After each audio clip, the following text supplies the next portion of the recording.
Baik, Assalamualaikum warahmatullahi wabarakatuh. Kita akan belajar materi PPKN terutama yaitu bab 5 tentang ancaman terhadap negara kesatuan Republik Indonesia, terutama ancaman terhadap integrasi bangsa. Di dalam bab ini ada beberapa istilah-istilah penting yang sering muncul dan harus kita pahami. Kita akan belajar menggunakan KBBI untuk mempelajari bab ini tentang istilah-istilah yang ada di dalam bab 5 yang berhubungan dengan ancaman terhadap integrasi bangsa. Kita harus mengenal terlebih dahulu kata integrasi. Menurut Kamus Besar Bahasa Indonesia, integrasi adalah pembauran hingga menjadi kesatuan yang utuh dan bulat. Pembauran, menyatunya beberapa komponen atau unsur menjadi satu kesatuan yang utuh atau bulat. Kita ambil contoh sederhana. Ada rumah. Kita sepakat ya, kita sebut ini rumah. Tetapi rumah ini sebenarnya terdiri dari beberapa komponen atau unsur, ya kan? Ada atap, ada tembok atau dinding, ya, ada pintu, ada jendela, ada pondasinya dan lain sebagainya. Tetapi kalau kita ingin menyebut benda ini, sebutlah rumah. Jangan sebut atap, jangan sebut pintu, jangan sebut pondasi, tapi sebutlah rumah. Inilah yang dikatakan integrasi. Paham ya? Jadi pembauran hingga menjadi kesatuan yang utuh atau bulat. Sama dengan Indonesia. Indonesia pada dasarnya terdiri dari beberapa komponen-komponen atau unsur-unsur. Indonesia ada suku Jawa, ya kan? Ada suku Kalimantan. Ada suku Papua, Asmat, suku Dani. Ada Bugis dan lain sebagainya. Ada Madura. Tetapi kalau kita menyebut kesatuan pembauran dari berbagai macam suku bangsa tadi, dari pulau Sabang sampai Merauke, dari Rote sampai Miangas, sebutlah itu Indonesia. Jangan sebut hanya Jawa saja, jangan sebut hanya Madura saja, jangan sebut hanya Dayak saja, tetapi sebutlah Indonesia, bangsa Indonesia atau NKRI, Negara Kesatuan Republik Indonesia. Itulah yang dikatakan integrasi. Sama dengan rumah tadi. Ada istilah lagi yang sering muncul, yaitu istilah integrasi bangsa.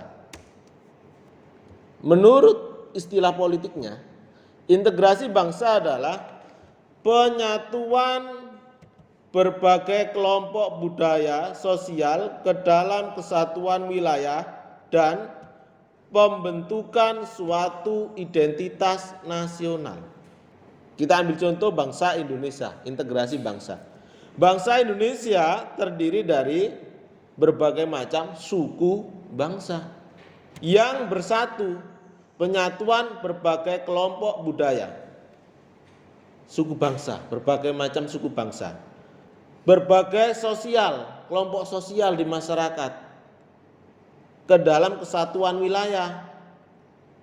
Wilayah apa? Nusantara, NKRI, Negara Kesatuan Republik Indonesia, dan pembentukan suatu identitas nasional yang sering kita sebut sebagai NKRI atau bangsa Indonesia. Sama dengan HP. Kita ambil analogi yang sederhana HP. HP itu terdiri dari berbagai macam komponen.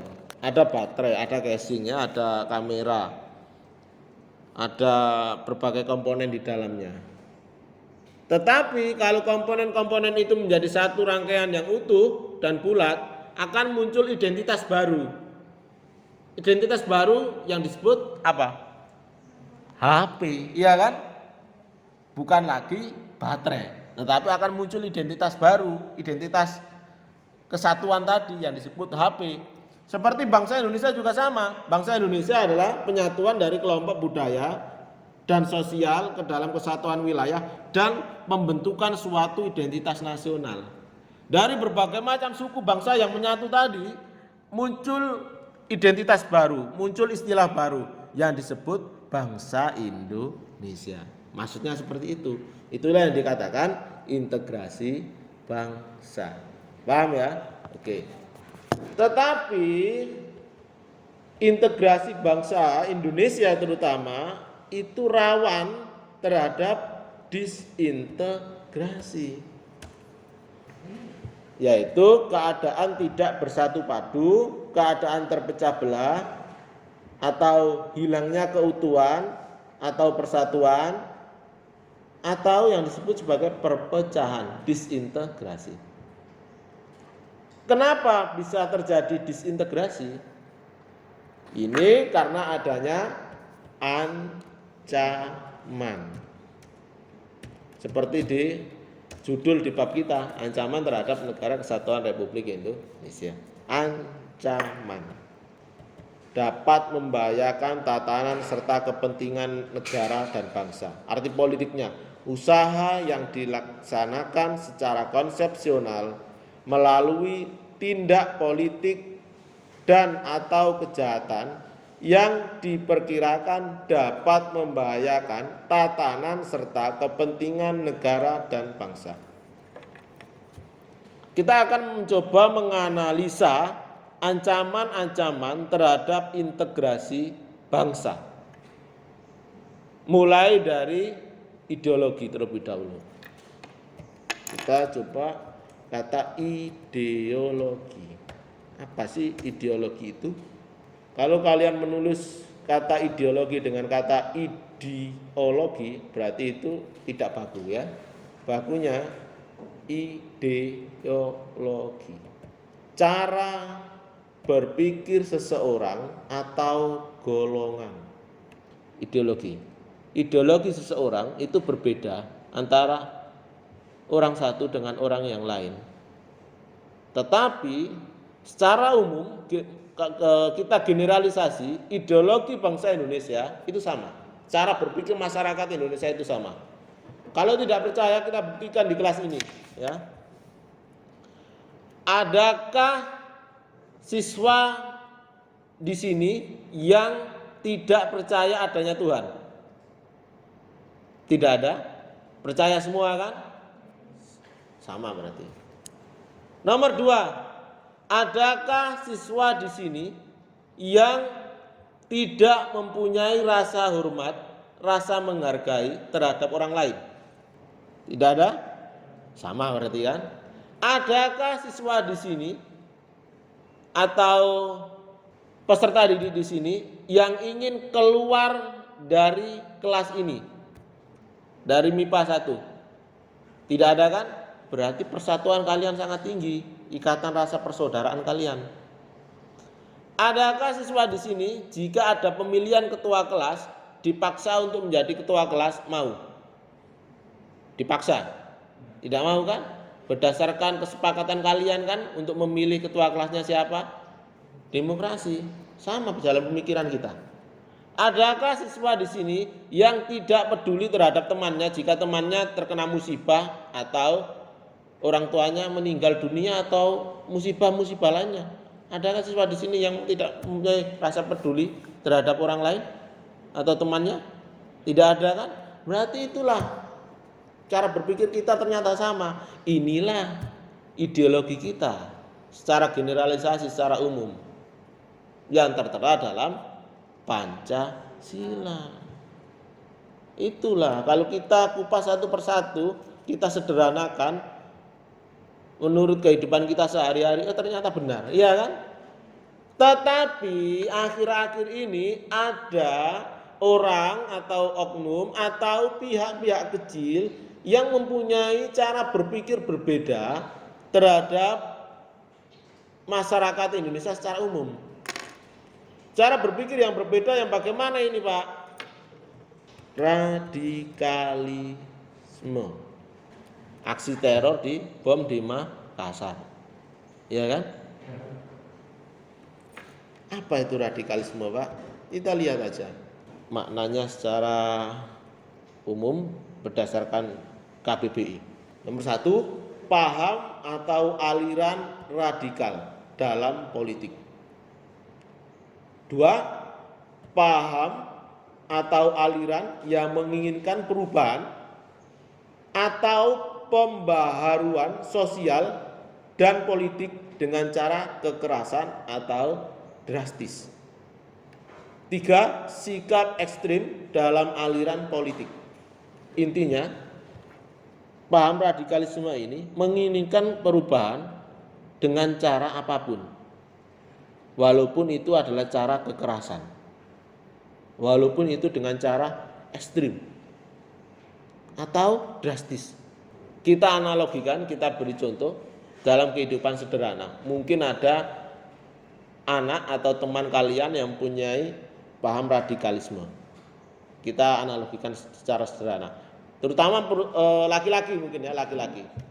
Mungkin kalian mempunyai teman ya yang nakal lah mungkin ya, secara umum nakal atau tidak sama dengan teman-teman yang lain ya, merokok. Kamu disuruh, kamu karena anak baik disuruh ikut merokok. Ayo, merokok itu enak. Enggak mau. Kamu diancam. Kamu harus merokok. Kalau tidak merokok, saya hajar kamu. Dengan cara kekerasan. Berarti pemikiran-pemikiran ini adalah benih-benih pemikiran radikal. Seperti itu harus segera dibimbing anak-anak seperti itu ya. Agar pemikiran-pemikiran radikal, bibit-bibit radikal itu tidak tumbuh menjadi besar. Seperti itu radikal. Sama dengan aksi terorisme kemarin yang ada di Makassar. Penggunaan kekerasan atau menimbulkan ketakutan dalam usaha mencapai tujuan. Iya kan? Sama kan dengan radikal tadi? Terorisme juga radikalisme. Atau praktik tindakan teror. Terorisme. Melakukan bom di Makassar. Makanya terorisme ini sebenarnya tujuannya untuk mencapai tujuan itu yaitu dengan cara menakut-nakuti. Semakin orang takut adanya teror, berarti yang melakukan teror semakin senang karena tujuan dari teror itu sendiri dirasa tercapai, orang menjadi takut. Kalau orang menjadi takut, kehendak atau tujuan pihak yang melakukan teror ini dianggap tercapai.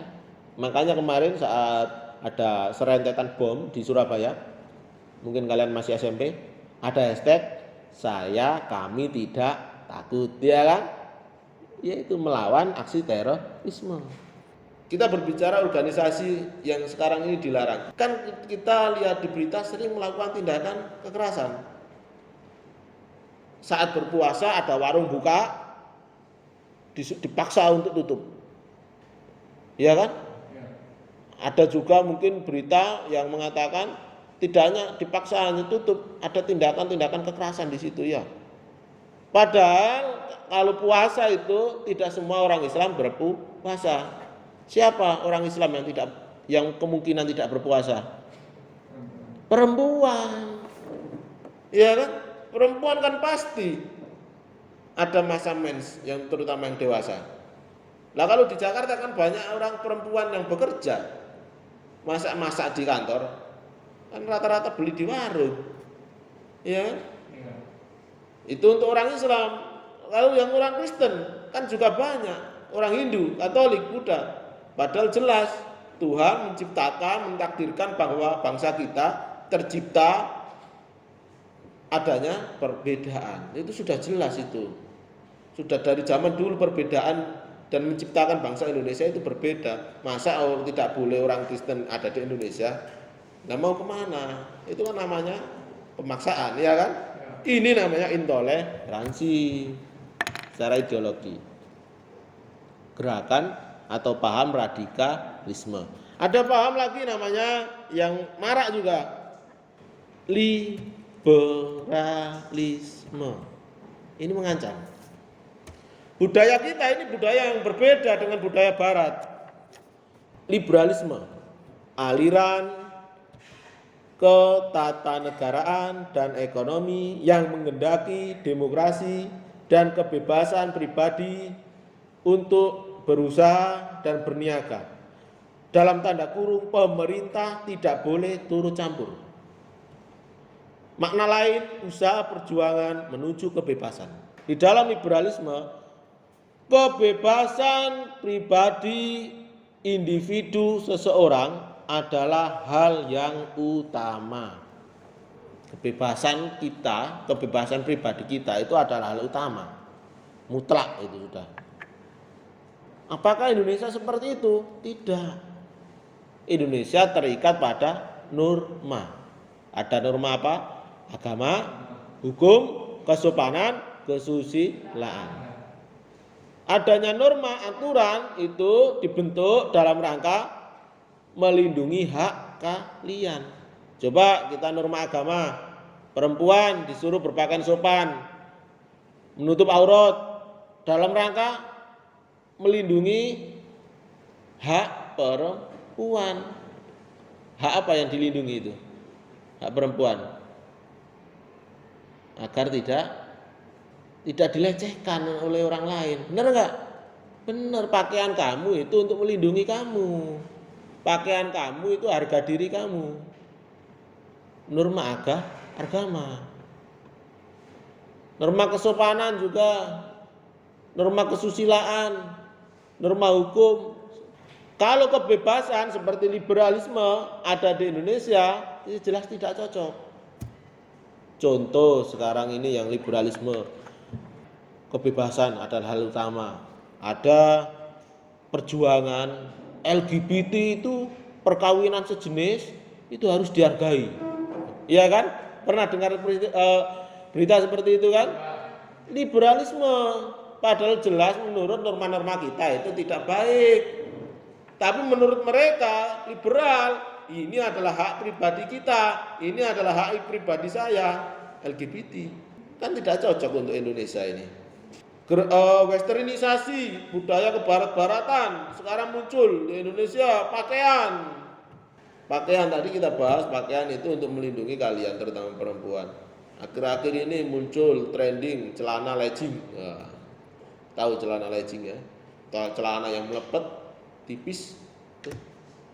Itu kan sebenarnya celana yang dipakai di dalam rok, bener nggak? Tapi sekarang nggak ada roknya, langsung pakai celana itu. Itu kan berbahaya juga itu untuk perempuan terutama. Apalagi celana tersebut dipakai lalu dibuat joget TikTok. Wah. Yang ada goyangnya di samping itu, emang marak seperti itu. Padahal marak lagi pakai identitas kaum muslimin, yaitu pakai kerudung. Astagfirullahaladzim. Itulah yang namanya liberalisasi, tidak baik. Itu dalam budaya, sosial budaya. Ada juga namanya hedonisme. Tadi westernisasi, ya. Hedonisme. Pandangan yang menganggap kesenangan dan kenikmatan materi sebagai tujuan utama dalam hidup. Gue mau terserah gue, lo jangan pikirin gue. Gue senang, lo nggak tahu senang apa tidak, terserah lo. Gue lo. Ini empatinya kurang. Kita lihat sekarang anak-anak apa ya, pang atau apa itu yang di jalan-jalan itu kan terserah gue, ya kan? Bebas kan? Bebas. Tetapi efeknya di masyarakat bagaimana? Kan tidak bagus seperti itu, menimbulkan ya mungkin keresahan, ngamen-ngamen di jalanan, lalu aduh kadang tidur di mana-mana, ya menimbulkan hal-hal yang tidak baik di masyarakat. Seperti itu hedonisme, minum-minuman, mabuk-mabukan, ya, hedonisme. Mungkin di masyarakat kita hedonisme seperti ini masih jarang ya. Tapi kalau di perkotaan besar, di Jakarta, Surabaya, hedonisme.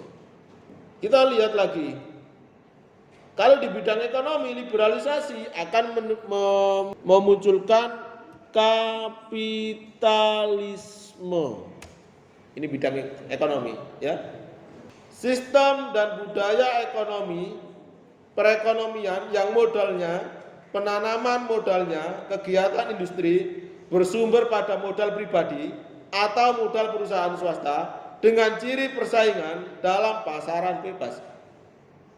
Kapitalisme dikuasai oleh kelompok-kelompok tertentu yang menguasai pasar.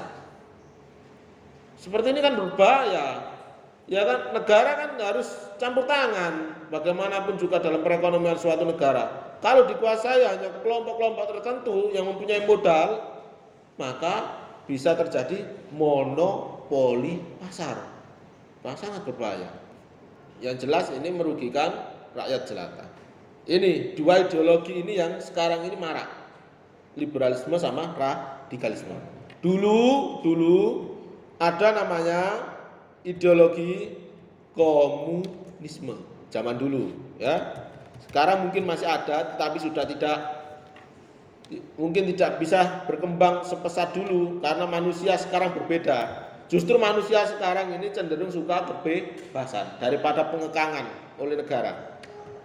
Karena ideologi komunisme itu apa sih? Paham atau ideologi mungkin dalam bidang politik ya, yang menganut ajaran ajarannya Karl Marx yang hendak menghapuskan hak milik perorangan. Hak milik perorangan dihapuskan. Kan tidak sesuai dengan hak asasi manusia, hak pribadi manusia. Dan menggantikannya dengan hak milik bersama dikontrol oleh negara. Negara sangat ketat mengontrol kegiatan atau kehidupan berbangsa dan bernegara atau masyarakatnya. Kita ambil seperti Korea Utara. Tetapi kalau di Indonesia model seperti ini sulit berkembang sekarang. Karena manusia Indonesia sekarang sudah modern, malah justru yang bisa berkembang yaitu tadi apa? Kebebasan. Iya kan? Kalau sangat dikontrol negara sulit.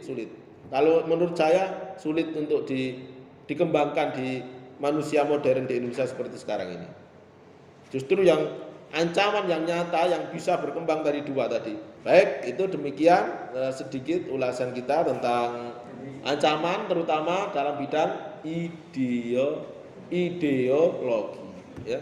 Coba kalian belajar sendiri ya yang istilah-istilah lain di bidang-bidang lain, tapi kamu cari tahu konsepnya, prakteknya di masyarakat bagaimana ya. Seperti belajar kita hari ini ya, paham ya? Seperti itu. Baik, karena sudah habis waktunya, saya akhiri kegiatan hari ini ya. Semoga bermanfaat pada kalian. Assalamualaikum warahmatullahi wabarakatuh.